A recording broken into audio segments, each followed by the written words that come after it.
본문에 웅덩이가 나오는데 어제는 웅덩이에 빠졌던 요셉을 강조했습니다. 오늘은 역시 웅덩이에 빠졌던 예레미야를 강조하겠습니다. 본문을 보면 원수들이 시편 저자를 해하기 위해서 웅덩이를 팝니다. 예레미야도 같은 말을 합니다. 그들이 나의 생명을 해하려고 구덩이를 팠나이다. 그리고 예레미야는 구덩이에 던져집니다. 그들이 예레미야를 끌어다가 감옥들에 있는 구덩이에 던져 넣을 때에 그리고 물이 없으니를 말합니다. 어제 강조한 대로 요셉이 들어간 구덩이에도 물이 없다. 예레미야 들어간 구덩이에도 물이 없다. 드라이 시즌, 건기였다를 말합니다. 곧 우기에 물이 구덩이에 차 있는데 거기 들어가면 죽는 거죠. 그 성도가 고난을 당하지만 그 가운데서도 하나님의 도우심이 있다입니다. 찾으면 찾아지고 안 찾으면 없는 것만 같아요. 감사로 바꾸면 감사는 밭에 감추인 보화와 같습니다. 저절로 드러나지 않아요. 우리가 땅을 파서 보화를 찾듯이 내 인생에 이미 주어진 하나님의 은혜를 찾으려고 해야 감사할 수 있습니다. 하나님의 인도하심과 도우심도 마찬가지입니다.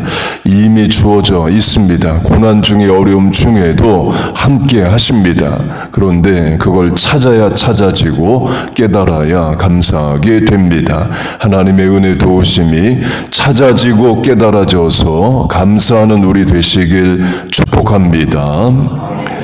그렇게 요셉이 죽으라고 구덩이에 던져지듯이 예레미야도 죽으라고 던져집니다. 그를 구덩이에 던져 넣으니 그가 거기서 굶어 죽으리이다. 잔인하죠. 이렇게 예레미야를 괴롭히고 죽기를 바라는 자들은 원수민족이 아니라 같은 유대인들, 그것도 선지자라 불리는 같은 선지자들입니다. 요셉 이복 형들이 요셉을 죽이려 했듯이 유대 왕과 유대인들이 선지자를 굶어 죽이려 합니다. 본문으로 하면 주의 법을 따르지 않는 자들은 이방인이 아니라 도리어 유대인들이에요. 하나냐, 스마냐, 밧솔이란 선지자가 예레미야를 거짓 선지자로 몰아가고 결국 구덩이에 넣습니다. 진짜가 가짜에게 가짜 소리 듣고 핍박을 받아요. 왕도 백성도 가짜를 진짜로 믿고 진짜를 죽이려 듭니다. 이게 나라 망할 때의 특징입니다. 하나님의 말씀을 왕도 백성도 믿으려 하질 않아요. 선악과 사건으로 하면 먹으면 죽는다는 하나님의 말씀과 먹어도 죽지 않고 도리어 너의 인생 잘 된다, 눈 밝아지고 하나님처럼 된다는 정반대의 마귀의 말이 있을 때 망할 인생 마귀의 말을 택합니다. 예레미야는 그렇게 거짓 선지자들에 의해서 핍박을 당해요.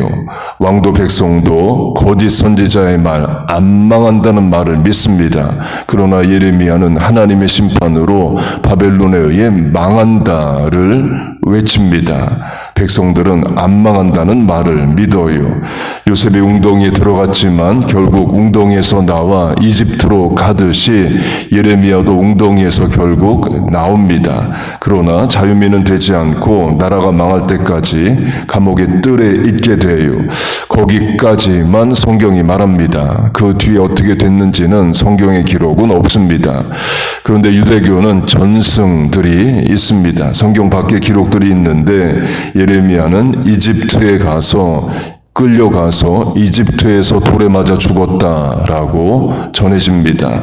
그 성경에 기록이 안 된 유대교 전승이 있어요. 유다서를 보면 모세의 시체를 두고 천사장 미가엘, 마이클과 사탄이 다투었다, 변론했다는 말씀이 있습니다. 이는 구약 성경에 나오지는 않는 말씀이에요. 유대교의 전승에 있는 거죠. 그게 신약 성경에 기록이 됩니다. 그렇게 예레미야의 죽음을 성경은 말하지 않지만 유대교 전승에서는 이집트에 가서 맞아 죽었다로 전해집니다. 곧 요셉도 웅덩이에 던져졌다가 나와서 이집트에 가고 예레미야도 웅덩이에 던져졌다가 나와서 이집트로 갑니다. 그런데 요셉은 이집트의 총리가 돼서 죽을 때까지 총리를 하는 반면에 예레미야는 이집트에 가서 죽습니다. 강조점은 요셉의 사명과 예레미야의 사명이 다르다입니다. 요셉의 경우는 총리가 되는 게 사명이라면 예레미야는 순교하는 게 사명이에요.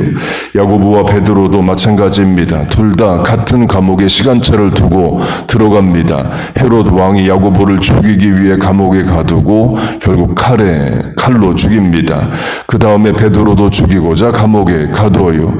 하나님이 야고보는 순교하게 놔두시고 베드로는 천사를 보내서 감옥에서 빼내십니다. 물론 베드로도 나중에 순교하지만 당장 죽지 않고 일정 기간 더 살아서 사명 감당을 합니다. 곧 예레미야와 같은 사명도 있는 거예요. 요셉처럼 총리가 돼서 명예를 얻는 그런 건 전혀 없이 40년 선지자 생활 동안 평생 욕만 먹고 거짓 선지자 소리 듣고 감옥에 갇혀지고 구덩이에 던져지고 죽는 사명도 있는 겁니다. 그러나 요셉은 요셉대로 사명에 충성한 거고 예레미야는 예레미야대로 주어진 사명에 충성한 겁니다. 곧 총리를 한다고 해서 그게 쉬운 사명은 아닙니다. 다니엘로 하면 다니엘도 바벨론 페르시아 총리하는데 죽을 위기에 여러 번 처합니다. 마지막에는 사자굴에도 들어가죠. 총리한다고 해서 인생이 쉬운 건 아니에요. 거기서도 하나님 주신 사명 지키기 위해서 죽을 각오하고 다 살아가는 겁니다. 그러면 우리는 우리대로 주어진 삶의 자리에서 사명 감당하는 겁니다. 좋은 날, 형통한 날 주시면 감사하며 사는 거고 웅덩이로 대표되는 인생의 어려움에 처해지면 거기서 인내하고 꺼내주실 때까지 하나님 믿고 기다리고 기도하는 거예요. 물론 어렵습니다. 그러니까 기도하는 거죠. 본문의 저자도 기도합니다. 오래 기도합니다. 시편의 최대 기도문이고 176절까지 있습니다. 그런데 1절에서 176절 각기 다른 언어 표현으로 하지만 결국 내용은 다 똑같습니다. 죽겠다, 못 살겠다, 눈물 난다, 눈물도 말랐다, 어렵다 이에요. 단어가 바뀔 뿐이지 계속 어려움입니다. 바꿔 말하면 어제 기도한 내용 오늘 가지고 또 와서 기도합니다. 그리고 내일 또 기도할 수도 있어요. 곧 문제가 해결이 안 되는 하루하루를 살아갑니다. 그러나 그래서 하나님 앞에 나오고 그래도 하나님 앞에 기도하는 거예요. 그게 신앙이고 성도의 삶입니다. 오늘도 하나님 의지하고 기도하는 겁니다. 문제, 난제, 고민, 어려움, 질병은 하나님으로부터 오지만 세상으로부터 오지만 결국 해결하실 분은 한 분 하나님이시기 때문입니다. 여러분 믿습니까? 그 어려운 일을 본문의 저자가 하고 있는 거고 요셉도 했고 예레미야도 했습니다. 그리고 우리도 하는 거예요. 그렇게 하나님을 믿고 인내하고 허락하신 삶의 자리에서 충성하며 살아가는 우리와 자녀 교회 되시기를 주의 이름으로 축복하고 축원합니다. 아멘.